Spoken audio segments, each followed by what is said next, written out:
Hi friends, welcome to my channel. ఈరోజు నేను చెప్పేది రవ్వ లడ్డు. అందరికీ ఎంత ఇష్టం రవ్వ లడ్డు అండి. ఇప్పుడు మనం ఫస్ట్ నెయ్యి వేసిన తర్వాత ఫస్ట్ డ్రై నట్స్ వేయించేసుకొని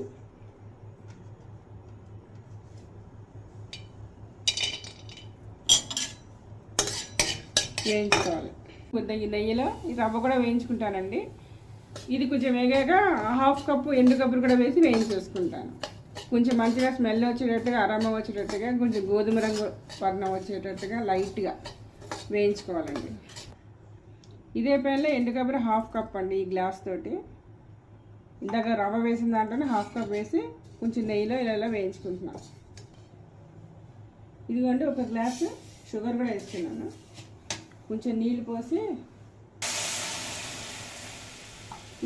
జస్ట్ లేతపాటు వచ్చి రానట్టుగా అట్లా పెట్టాలండి.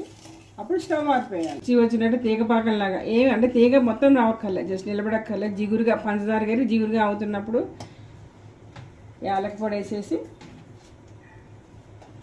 ఈ రవ్వ కూడా వేసేయాలండి. జీడిపప్పులు రవ్వ అన్నీ వేసేసి ఒక్కసారి అలా కలిగి తిప్పేసేసి మూత పెట్టేయాలండి.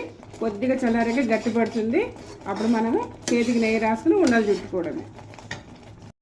ఈ విధంగా లడ్డూలు చేసుకోవాలండి. కొంచెం చల్లారాక చేతికి కొంచెం నెయ్యి అన్న అప్లై చేసుకోండి, ఏం కాదు. ఇట్లా అప్లై చేసుకొని ఇలా లడ్డూలు చేసుకోండి. బాగా సాఫ్ట్గా బాగుంటాయండి. ఇవి నిల్వ కూడా ఉంటాయి. మీరు ట్రై చేసి ఎలా వచ్చాయో నాకు చెప్పండి.